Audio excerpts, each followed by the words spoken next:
It's 11:59. We will get started with MotorCities on the Road number 25. In just a moment, we're just giving a little time for our folks to join the webinar.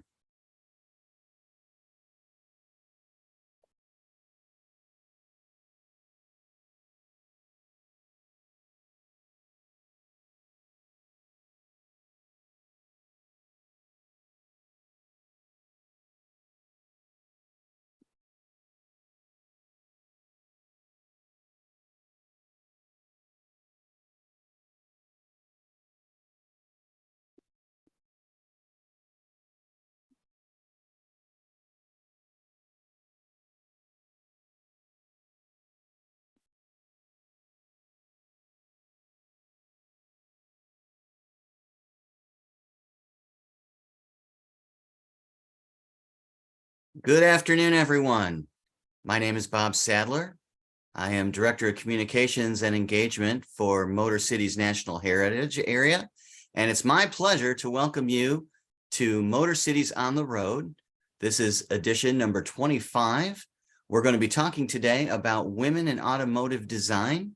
It's a special program for Women's History Month, and our guest presenter is Carolyn Peters, who I'll be introducing in just a couple of moments. It's a pleasure to have all of you on board, and there are still a number of people joining.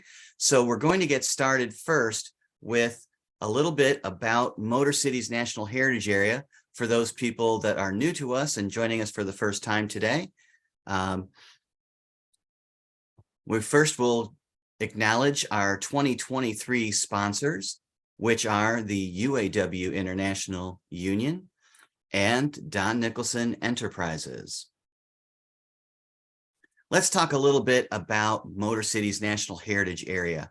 We were established in 1998, so 2023 marks our 25th anniversary. So stay tuned for some more announcements and details about what that's going to entail. We're going to get started on that, starting with our annual meeting next month in April. But we are a nonprofit corporation. We're affiliated with the National Park Service, and we are one of 62 different national heritage areas around the country. And we are the only one in the state of Michigan.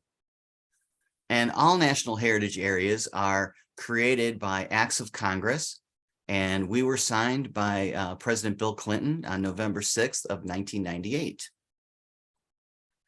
And our mission is to preserve, interpret, and promote our region's rich automotive and labor heritage. And we also enable, support, and respect our diversity, equity, and inclusion. And you can see on the bottom of this slide, our founding partners include the big three, as well as the UAW and the National Park Service. We are more than just one Motor City, Detroit. We are actually MotorCities National Heritage Area, and our footprint extends into 16 different counties of Lower Michigan. So we include Flint and Saginaw, the capital area around Lansing, and we go all the way west out to Kalamazoo, where they made yellow cabs. As well as we also have our western gateway, the Gilmore Car Museum in Hickory Corners, which is the largest automotive museum in North America. You may have seen one of our 14 special entering MotorCities National Heritage Area signs driving around interstates around Lower Michigan. There are 14 of these. We're hoping to expand that to more. But these signs have helped increase our awareness significantly over the last 3 years. Especially traffic on our website and growth of our social media. So hopefully you've encountered one of these. In terms of what's new, we just recently moved in the last 6 months. October 1st, we moved into a co-working space at Chroma Detroit, which is on East Grand Boulevard, just east of Woodward. And things are going quite well there. We had been in the Renaissance Center for a good while, about almost 15 years. And also in 2022, we introduced our Junior Ranger program, which is geared towards elementary and middle school aged children. And it's patterned after other Junior Ranger programs that you might find at our national parks. It's a virtual program, and you can participate by clicking on Junior Ranger on our website, and you can get your own badge and become a MotorCities Junior Ranger. Finally, there are lots of ways to learn more about what we do, learn more about MotorCities National Heritage Area, and also interact with us. We have a very robust Facebook presence. We're on Twitter and Instagram, and our YouTube channel. You can actually watch any of our previous 24 MotorCities on the Road programs. They used to be known as MotorCities at Home since they were introduced during the pandemic. But you'll actually be able to see this program usually within a day or two. We get those up on the YouTube channel. Finally, if you really like what we do and you want to support us, you can become a member of MotorCities National Heritage Area. And membership does have its privileges. There are admission and museum store discounts for a number of our museum partners. So you can join us at motorcities.org/membership, or you can donate anytime via Network for Good by clicking on motorcities.org/support. It is now time for me to introduce our speaker today. She is Carolyn Peters, and she is a native of Pasadena, California. She's a graduate of the Art Center College of Design, and after graduating with her degree in industrial and product design in 1980, she went to work for Texas Instruments. And in 1982, she and her husband Tom moved to Michigan, where both worked for General Motors. Carolyn worked in Oldsmobile, Cadillac, and Saturn in interior design. And in 1989, she left GM and started her own design consulting business. In 2005, Peters became an instructor at the College for Creative Studies in Detroit and taught full-time there from 2006 to 2018. In 2021, she was the featured artist for the Concours d'Elegance of America in Plymouth, Michigan, and she was the first woman chosen to create the poster artwork for that event.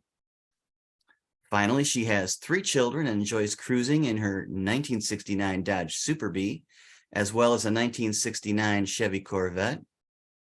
I will say before I give it over to her to please make sure if you have any questions for Carolyn and her presentation on women in automotive design, put them in the Q&A section. There is an icon at the lower portion of your screen that says Q&A. You can write your questions there, and we'll answer as many as possible after Carolyn has completed her presentation. So, without any further ado, it's my pleasure to introduce Carolyn Peters. Thank you. And I will stop sharing my PowerPoint. All right.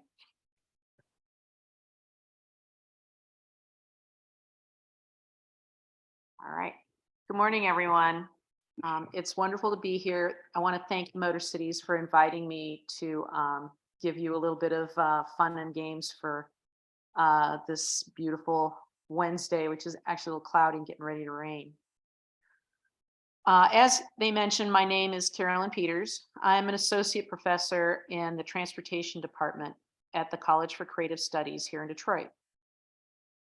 In teaching automotive design at the college, it is one of my responsibilities to work with students and help them understand the emerging areas of technology and the design process. I enjoy automotive art, and as you know, I also have a consulting business, Peters Design. I love car culture. I love driving my classic muscle cars.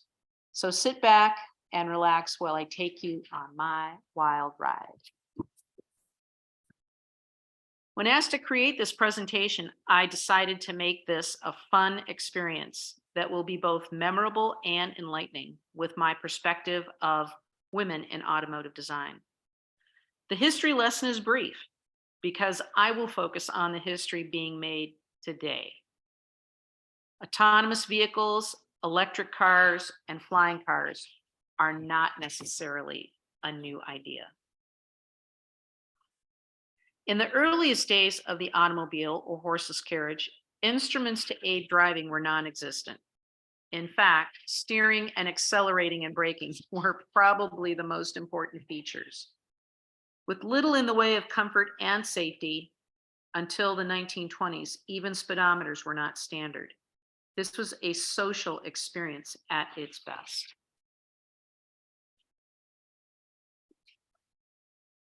Black leather was the only choice for automotive interiors in the beginning. Interiors were simple and sparse, purely due to the main importance of enjoying the outdoor experience. But now, enter the fashionable woman. It was more important to be wearing your style when it came to interiors in early automobiles. Smelling like engine oil and gasoline was not appealing to women.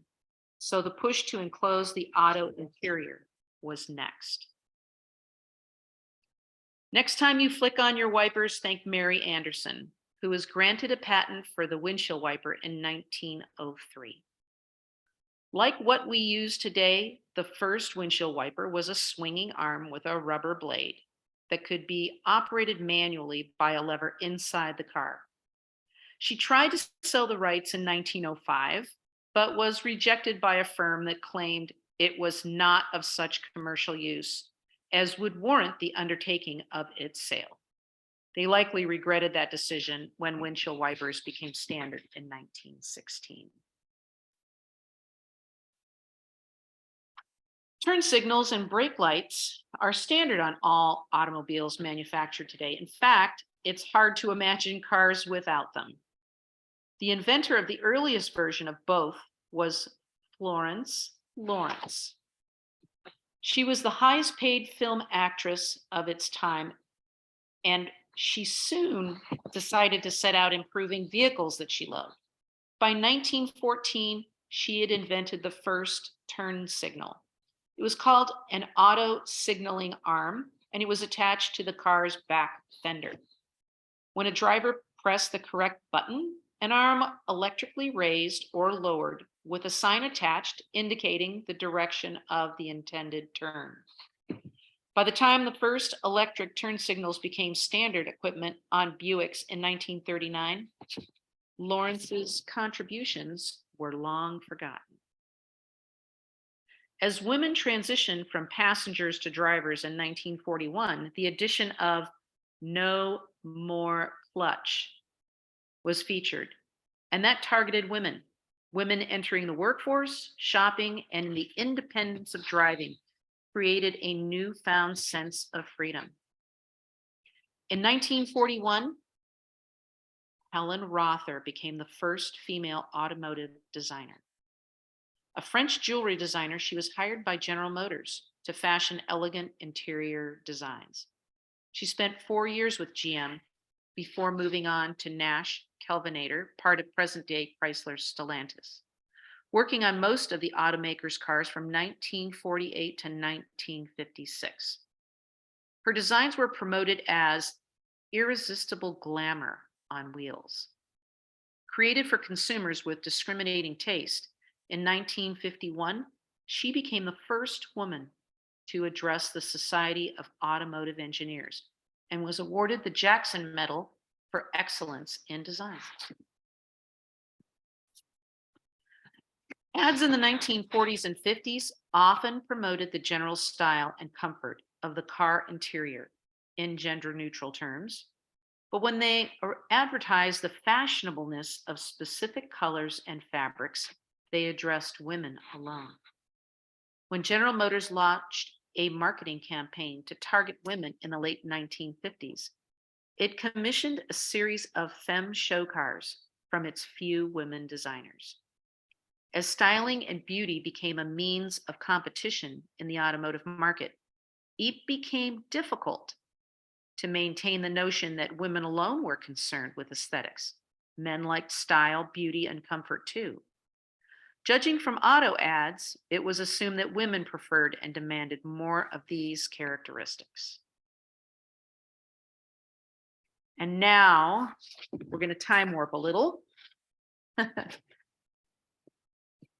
As a California girl, I was surrounded by cars and car culture, mostly because my father loved cars and my three brothers had the same idea: make it cool. While waiting for my mother to pick me up from 8th grade on a sunny afternoon, I thought the aliens had landed when I saw a 1969 Plymouth Superbird pull up to my school to pick up some lucky kid. Someone in my neighborhood had a 1970 De Tomaso Pantera. This seemed like the future. To design something of your own inspiration and then build it, that resonated with me and led me to apply to the Art Center College of Design in Pasadena. The designers that I went to school with were friends, co-workers, teammates, and in one case, a lifelong partner. When I graduated from design school, I was the only female in the industrial design, product, and transportation department. After graduating from Art Center, I went to work for Texas Instruments in Texas. No problem. I was the only woman in the design studio, but I worked on sport watches, consumer electronics, and I learned a great deal of the emerging technology of electronics. As the designer of the first home computer, the TI 994A, I was thrilled to be awarded the best design in home computers at the Consumer Electronics Show, the CES show, in 1981.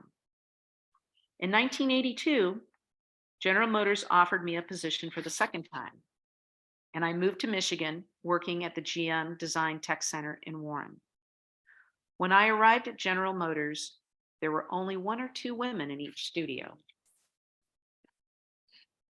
Technology and consumer electronics play a large role in this shift.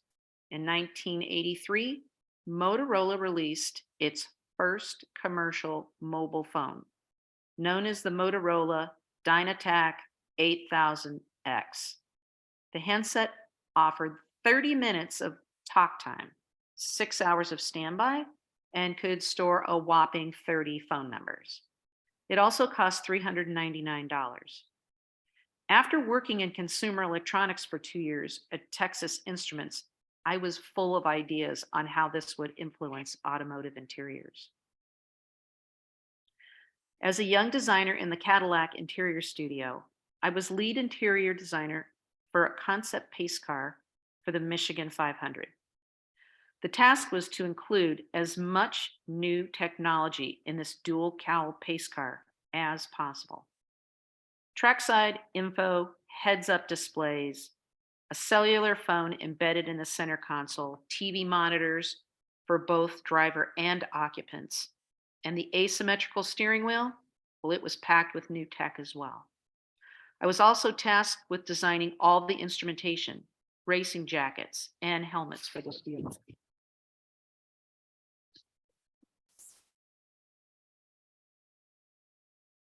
Well, besides being a woman in design, it was also a short supply of women in that department.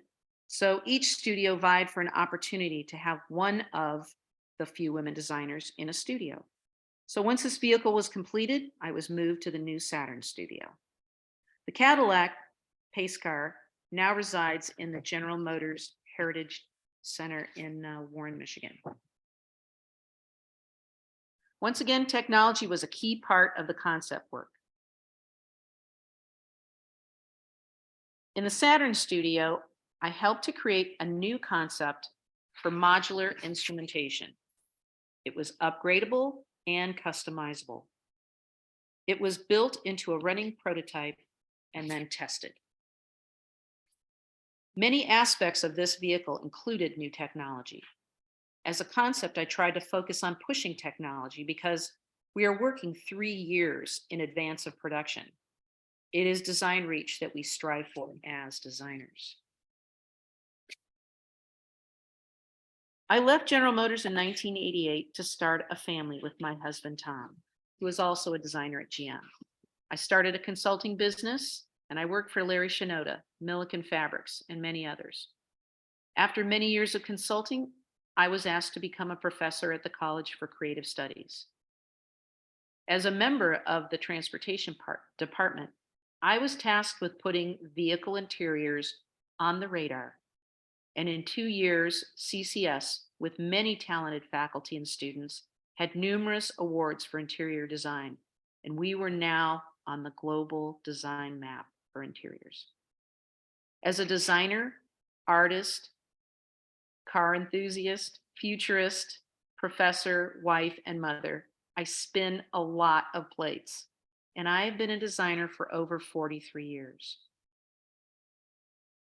The numbers continue to improve every year, as well as job placements and the impact on transportation design.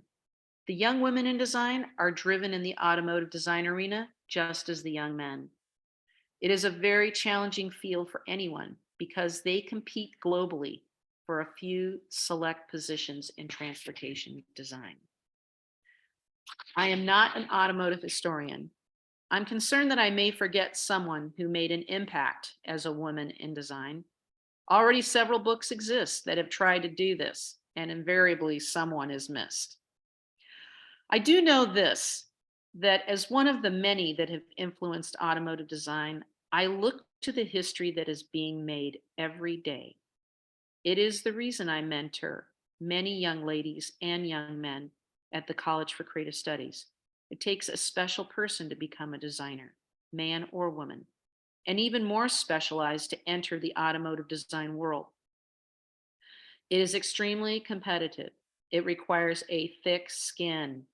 And because your work is constantly being reviewed and critiqued by colleagues, design managers, engineers, marketing, vice presidents, and presidents, you must always be ready to get back on the drawing board or computer and conceptualize what is next.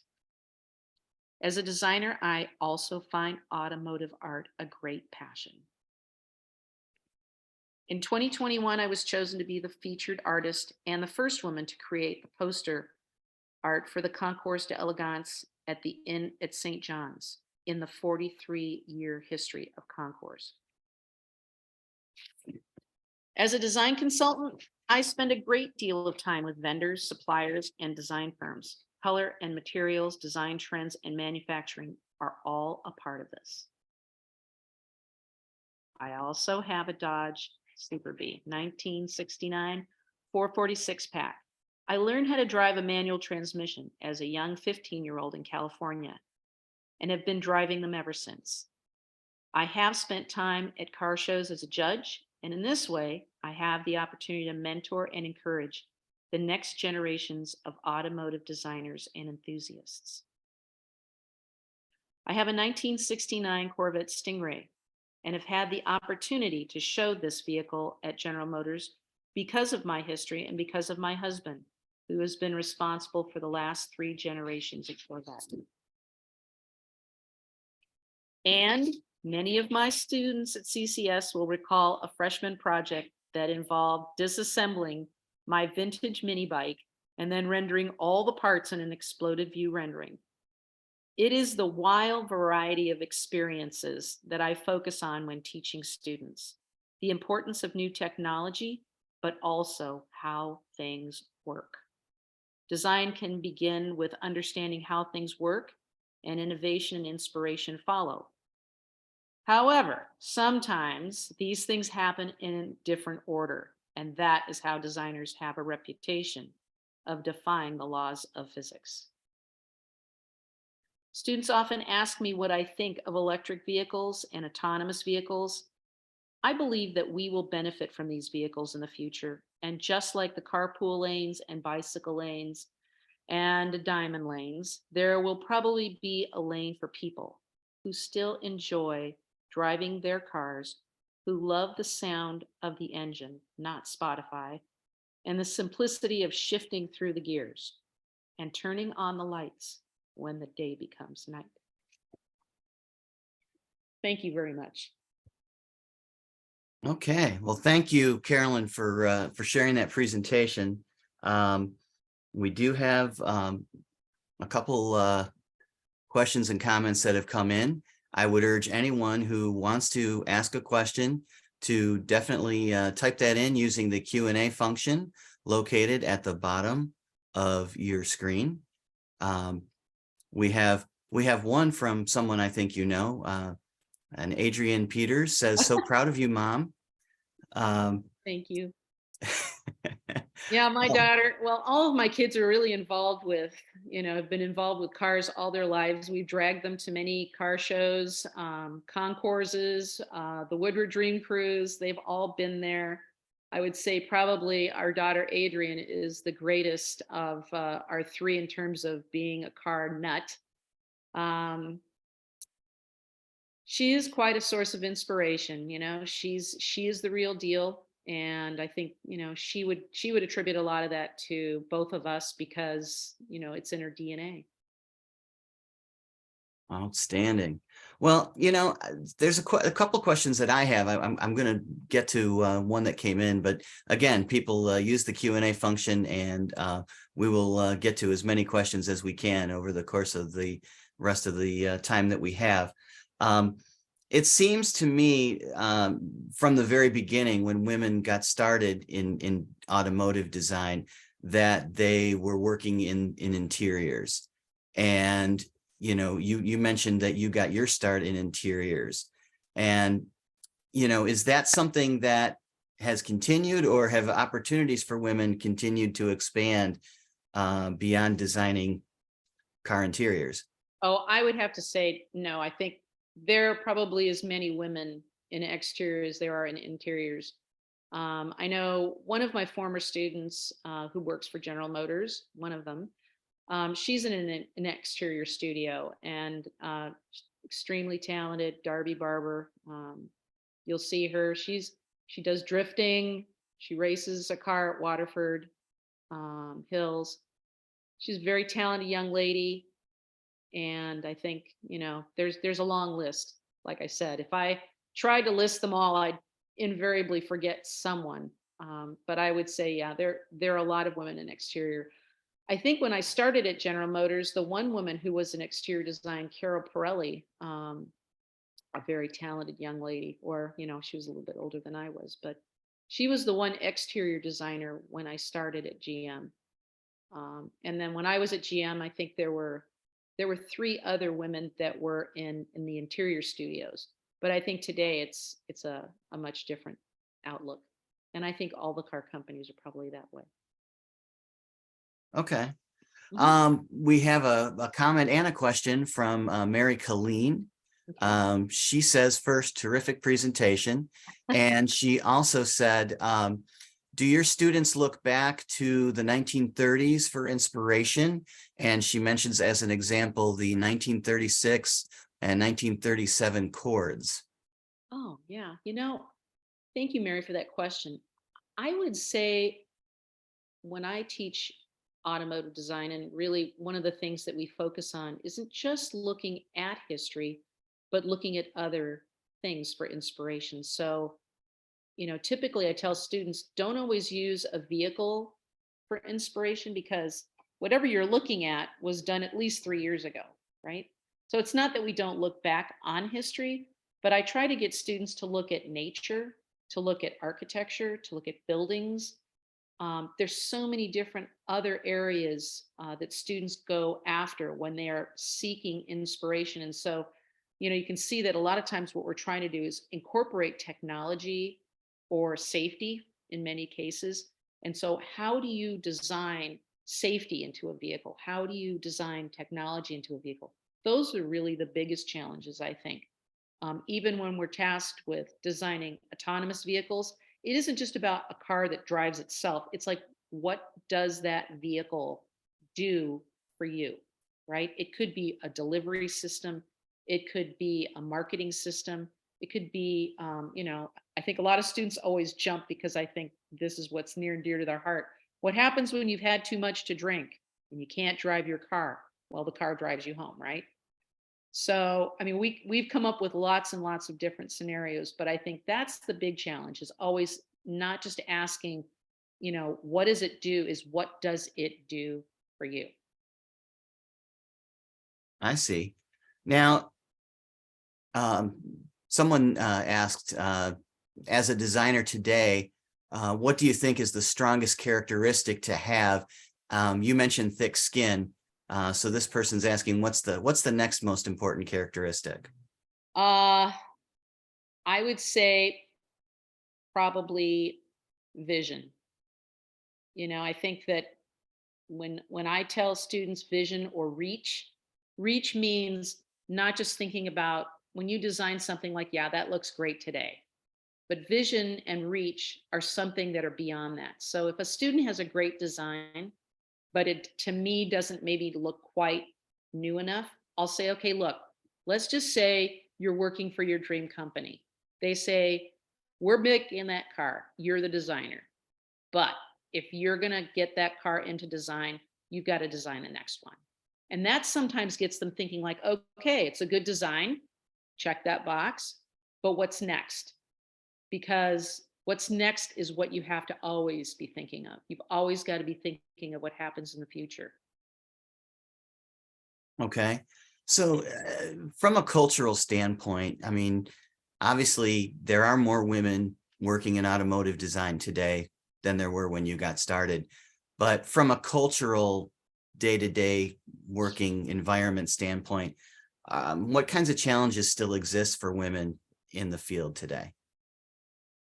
Well, I think that the challenges are always, competing on this global level. So I think that things happen very fast in automotive design, although it looks like it's slow when you're there. I think when you see a sense of accomplishment, it's typically because it's driven by a team. So I think that, you know, it's never just one person's objective or one person's effort, it's a team effort. And so I think women need to feel comfortable working in that team effort. Um, I would say that when I worked at General Motors, when I worked at Texas Instruments, when I was a student at Art Center, even though I was maybe the only woman in many times, I never felt like I had to wear that on my sleeve because it wasn't so much about what was I, but who was I. So I always tried to be professional. I always tried to,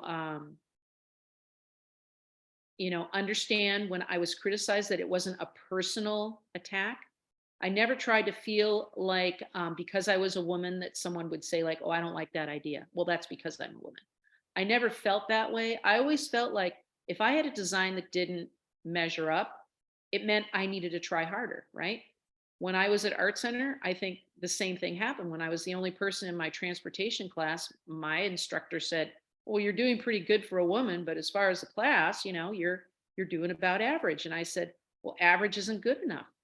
And then the teacher replied, "Well, I only give maybe one or two A's a semester." And I said, "Well, one of those will be mine." And he said, "Okay, well, challenge on. I want to see you do it." So I went around and I asked every student I could think of if they would look at my sketches and critique them because I wanted to get constant critiquing all the time because I wanted to improve. And at the end of the semester, I did get one of the only A's. There were two A's in the class. And I just attribute that to my own personal feelings is that no matter what I do, I want to do it as best as I possibly can. And so that's what I tell students, whether they're women or men, is don't ever feel like if you get an average grade or you get an average critique or you get an average comment, that doesn't mean that that's enough. Because I always tell people when you get a job, do you ever think that that company that's hiring you is going to say, "Hey, look, we're just looking for average people," right?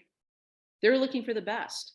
And that's why I say, you're competing on this global scale. So whether you're a woman, whether you're a man, whether you're young or old, I feel like you always have to be looking at that level of excellence that you will hold your highest standard to.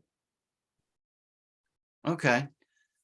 We have a question from Walter. He says, pleasure to hear you. Many consider Jaguar E-Type the most beautiful car from our history of automobiles. Which car is your most beautiful? Oh, wow. That's super tough. I guess, I think that when I look at the Ferrari Roma, I think I think that's a very beautiful, voluptuous car. Um, I love cars for different reasons. I think, when I'm looking at performance, I'm looking at the cars that we have because we handpicked them and made them what they are, built them to be what they are because of that. It's like if you see the car that's right next to mine, this black satin car, that is actually my daughter Adrian's car. I love that car too. It's mean, it's stealthy. Um, it's just a totally different statement. And so I think when you ask me what's my favorite car, it could mean a lot of things on a different day. There's something about driving in a convertible. That's what I love about driving the 79, uh, the 69 rather, Stingray that we have. Because when that top is down and you have that visibility all around you, there's just nothing more open than that. It's like being on a boat, right? When you're on a power boat, there's nothing around you. You're just completely open and you're one with the air. So I think that, that's sort of my answer. It's like there's all different kinds of cars that sort of fall into play when you ask me what's my favorite. I mean, there are some very beautiful, amazing old vehicles that I also find just fascinating. And when I did the poster art for the Concours d'Elegance, it was this beautiful vehicle that I never thought would be something on my radar. But the more I studied it, the more I looked at it, the more I understood it, it was just incredible. Um, so I think that is, if that's a good enough answer, I think I also look at, artwork when I'm looking at things that I would think are worthy or important to paint. I would also look at, that elegance and beauty. And so that's why you'll see the two warbirds behind me. I always found those fascinating as far as not just a vehicle on the ground, but a vehicle in the air. Their elegance and their grace and their proportions is just all part of it. Okay. We have a comment from Paul that he says that lay people see modern vehicles as having next to no style. I'm not sure I entirely agree with that, but he says that he understands that designers work with restrictions such as drag coefficients, cabin requirements, cowl height. What are your thoughts on modern vehicles, I guess, in contrast with the classics? Well, that's a good question. Um, you know, I would have to say all of those things, seating, when we are designing interiors, they basically give you this 95th percentile, sometimes a 98th percentile mannequin. And so when you're designing an interior, you're not just designing it for short people or tall people, you're designing it for all of those people that fit within that range. And so being able to see instrumentation, being able to sit comfortably, being able to see all around you, those are all super big criterias. And then when safety comes in, they basically give you all these radiuses that you have to conform to as well. So if you look at the old vehicles from the 40s and the 50s and you see these knife edge instrument panels, you realize how improbable that would be if you ever tried to do that now just because of safety. And then with the advent of airbags, that also created a lot of extreme changes with the interior because now you couldn't put all these storage areas in a vehicle because you had to accommodate the airbag in the steering wheel, you had to accommodate airbag in the passenger area, you have side impact airbags. It's like all of these safety measures that we try to design around, make it even more challenging. And I think when we look at focus groups and focus studies, a lot of things that they tell you is they want more storage. They want areas where they can place their handbag or their purse or their phone. How are they going to charge their phone? And so we're trying to incorporate areas of technology to respond to what people say they want on an interior. So the exterior similarly also has those things. We've got special bumpers that have to be energy absorbing. Um, I think that, the size of the engine has become, an important factor, or whether there is an engine at all and where that's located. There has to be structure around those to keep them safe. So I think it's the challenge that every designer has is to work around those guidelines, restrictions, and engineering qualities that have to be incorporated in a vehicle. And I think if you ask anyone who worked on the vehicle that my husband was last responsible for, the C8 Corvette, he'll tell you that, you know, he just about drove just about every kind of engineer crazy on that because it was so important to make that design statement. I mean, down to every nut and screw that you could see through the engine compartment. But I think when he included all these engineers and made them a part of that decision making process, I think everyone gets ownership. And so I think that's how design ends up becoming a better statement. I think it's when it's a dysfunctional family and designers are at odds with engineers that you end up getting maybe some sour notes in there. I think that that has happened in the past. I don't know exactly how that happens now today because I think when I look at vehicles, I see those disappointments out there on the road just like everyone else, I think. Um, I'm just not willing to stand for it. So I always try to push students to think about how do they solve those problems and still make something look aesthetically pleasing. That is the challenge. Okay. We have kind of a fun question from Mark, who asks, how many women have so many cool muscle cars, and how do you pick from your collection? Oh, well, I think I know a lot of women who have cool cars. I think the year that I actually put that Super Bee on display at Autorama in at the Detroit Autorama, I found that there were actually a lot of women, and I've met a lot more women since. The way I choose what I'm going to drive, it sometimes has to do with the weather. So when I'm driving this Super Bee, if it's really hot outside, the bee does not like really, really hot weather. Um, Even though I have electric fans in there and I have a very large high capacity radiator, that thing is like an oven in there because I'm taking on all the heat from the engine. So sometimes if it's too hot out, I will defer to driving the '69 Stingray because it is a convertible and it's an open car. Um, I will say that the Super Bee is great for distances. Um, the Corvette, I think I would be a little more selective about a distance drive for that, just because it has very large tires on it. And those offsets can make it quite a handful. So I'm always on full alert when I'm driving both of these cars. There's a lot of power behind them. They're very fast, and you can get in trouble in a heartbeat. So I really do try to pay attention to everything. So I think if I'm going to be in a trafficy situation, I'm typically driving even more cautiously, and I think more so when I'm in that '69 Stingray because it's a handful. Okay.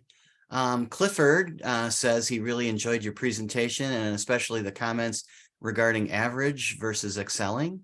Um, he also alludes to your family collection of automobiles, and he asks what aspects of their design led to them being selected. Well, I think it started when we were living in California for 3 years. My husband was the design director for the Advanced Concept Center for General Motors, and he wanted to build a project car. And I think he went to a car swap meet in Pomona and found a '69 Camaro that wasn't rusty. That basically was the criteria. He had a whole list of cars that was interested in building. Back then, I was just driving kids around in car seats, so I wasn't really even worried about being on the radar with a car. But he built that car from the ground up in California with a hot rod shop, California Street Rods. And it went together bit by bit, box by box. I would send checks, more things would get there. And I think my husband sort of, kept me, at arm's length on it because I think he was worried I'd get a little nervous. So he would take our daughter and our son down there to look at the car instead, and they'd come up and go, "Oh, wow, it's really wild." When we finally got the car, it was incredible. It was absolutely mind searing. So it's a 1969 Copo clone. It looks like a Copo Camaro. It's got the ZL1 big block in it, and it's quite an amazing car. The second car we got was the Super Bee. And that came because, I would drive the Camaro as well without any trouble. But my husband was really longing to have me have my own signature vehicle. And he knows I love red. That's my favorite color. And when he was on his way home from, we were purchasing cars for our youngest daughter and our son, because they were both in need of, a used vehicle under the radar for new drivers. And he stopped at a place that he saw was unloading this particular vehicle. And everyone always asks me when they see my Super Bee or any of our cars, so how did you find this car? Like, what was the story? Everybody wants to know the story. And every vehicle does have a story. So this one, the story is my husband got home long after I arrived with our two kids and their two used cars, slightly used cars. And I said, "Where'd you go?" And he opened up his nightstand drawer and handed me $2,000 in cash. And I went, Where'd that come from?" He says, "Oh, I forgot to tell you, I won that. I bet 25 bucks at a table in Minnesota, and I won." He goes, "I won $2,000." I'm like, "Are you kidding me?" So big surprise, he gives me this money and says, "Please go up to this place and ask for Dave, and he's going to show you a car. And if you like it, it's yours." I'm like, "Okay." So I go up there, I take a look at this car. I didn't even imagine driving a car this big. I was kind of getting into the no more kids in car seats phase. And I had a little Pontiac G6 convertible, and it was a lot of fun. And I thought, wow, I'm always destined now to drive cooler, smaller cars. So when I looked at this, it was like looking at a Suburban. It was huge, it was long, it was wide, it was crazy. I got in it. I took it for a test drive. It was an amazing, amazing minute, and I just absolutely loved it. So, long story short, we bring the car home, and my husband looks at me and says, "Well, it's a 383, which is the standard engine in that vehicle." But he says, "It's got the hood." So he says, "You're going to get to build an engine." So we met with a master engine builder, and I got to build the engine for this vehicle. I also got to go through the dyno process because I had never dynoed an engine. And I would have to tell you, there's just no greater thrill when you're seeing those numbers climb. So it was really fun. I learned a tremendous amount building this car up to be what it is. And I do love driving it. It's just absolutely a blast. The next car came along, was sort of inadvertent because my husband was going to Barrett Jackson, and he was looking to purchase a 65 Impala convertible. That was another one of his little dream things. So he had this whole list sort of in the back pocket of things that he wanted to do. And when he went to Barrett Jackson, he had gotten a phone call from a friend of ours and said, "There's a 69 Stingray going on the auction block. I want you to get it." He says, "That one that you bought, that thing is a piece of junk. We need to let that thing go. You need to get this one." So it happened to be my birthday. And I was teaching that day. And then I was flying out to Phoenix to meet him at Barrett Jackson. And when I arrived at 10:15 at night, I was starving. I probably would have eaten my arm if it had been an option. And he started feeding me, little rice crackers with peanut butter and jelly on them, asking me how my day went. Well, I was all by myself. Nobody had said happy birthday to me, and I wasn't advertising. But he was all happy to see me, and he said, "I got you a birthday present." I'm like, "Really? What did you get me?" He goes, "Well, I'm going to show you tomorrow." So we go up to Barrett Jackson the next morning, and we find this car. He bought me this 1969 Stingray convertible with a red interior, which he knew I was going to absolutely love. And lo and behold, we find out later on that it was a Rick Hendricks car. But he had plans for it since the numbers matching engine wasn't there. And he said, "That's okay. We're going to have fun with this car." And so he built it up to be what it was. And that was the second engine that I got to work on and build. He built it actually with me and another master engine builder. So that was project number two. And then he advertently, like I said, we were only going to be getting this 65 Impala. Well, he ended up buying that too. So now he has his two fun cars. I have my two fun cars. We drive them all. We all enjoy them. So yeah, that's Okay. kind of how it happened. It's Well, like we got a few more questions. There have been questions rolling in. So oh, okay. let me get to a few more. We've got about 10 minutes left in the hour. So let's try to get through all of these if we can. Paul asks, are there any classic designers you enjoy most?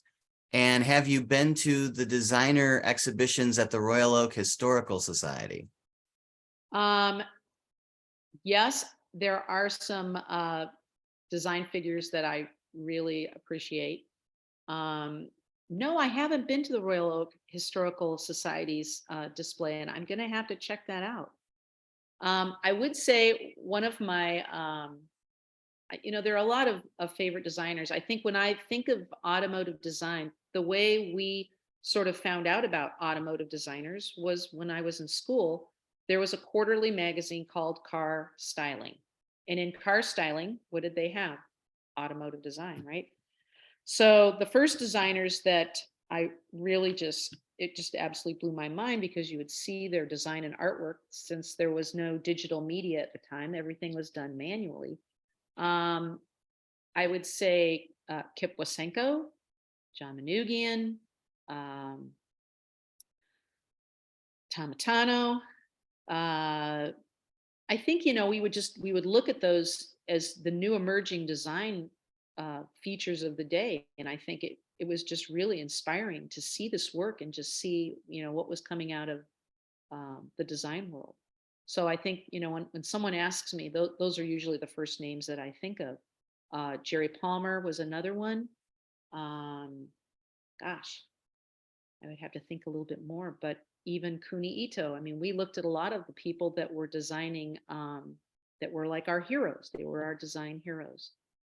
Um, I think later on, I started to appreciate maybe a little bit more of some of the designers that came out of maybe the 50s. I think when I worked for General Motors, Irv Rubicki was in charge of design and styling.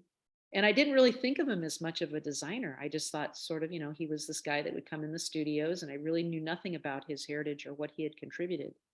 But what I found out later, long after he had passed away, is that he was an actual amazing designer. And so when you used to see these renderings with the smoking tail lamps, it was just another version of Irv Rubicki. It was crazy. He did these Cadillacs were just amazing. So yeah, those are some of the people that I would just pull off the top of my head. Oh, another one, Roger Hewitt. He was an amazing artist designer. And yeah, I had the pleasure to meet some of these guys along the way. Okay. So one more conceptual question. This comes from ST. Says, how much of design is style and how much is designing for the consumers themselves? Well, I think you're always designing for the consumer. Um, Style is something that changes rapidly. So as a designer, what I always used to do, and this is kind of the way that I teach students as well, is when you're thinking of a vehicle that you're designing, whatever it may be, you need to think about that consumer that's going to purchase it and what are they all about. So it's almost like you're building this visual demographic, not a charts and graphs thing, not like 38% of the people like, not that. I'm talking about a visual demographic where you say, okay, we're targeting this vehicle to the young emerging market, a first time buyer. Maybe it's a young family. Maybe it's a student vehicle. It's something that's really basic. What does that person have? What is it that makes that person in terms of stuff?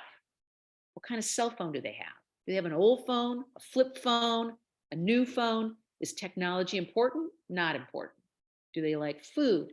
Do they like boats? What kind of boat person are they? I always say, like, you think about those things when you're thinking about designing a vehicle because it's all of that stuff that makes that person want that vehicle that much more. So that's why I say boats. Are you like a sailboat person? Or are you a powerboat person? Or are you a paddleboard person? What kind of a watch do you wear? Some people are into like high-tech watches or those great big U-boat watches. Some people want something just really minimal and small. I always look at all of those things to sort of help define your market and who you're designing for, not just the demographics that are kind of laid out for you, like this has got to be for 19 to 20-year olds and first time buyers. I always think about all those other things too. So I think of fashion, I think of architecture. What kind of home do they live in? Are they condo dwellers? Are they apartment dwellers? Do they have mega homes, highly contemporary, conservative, colonial? What are the things that you would associate with that person who you're after? That's what that style is all about, in my opinion. Okay. So I'm gonna close this out with just a couple things about your teaching. Our executive director, Sean Palmaville Size, asked what courses you're teaching right now at CCS. So I am right now teaching what's called VisCom 1 or Visual Communications 1. And this is where I teach freshmen about how to draw and design what's in their head. It's about learning how to show form with value, shading, shadow. And it's an analog class. So, analog meaning we use markers, pens, pencils, chalk, pastels, any of the tools that would be not considered digital. Okay. It all relates to the digital world next. But what I'm teaching them is really how to visualize on paper something that looks three-dimensional, right? How do you make a car look three-dimensional on paper? That's the trick, right? So the current project that we're working on right now is an exploded view of a C8 headlamp. And the reason I went to this is, I used to do this mini bike thing, and someone along the way said, okay, that's old. We need to do something new. So we started doing model cars and taking them apart and showing them an exploded view. And then I thought, well, component design is becoming a really big part of automotive design, whether it's on the interior or the exterior.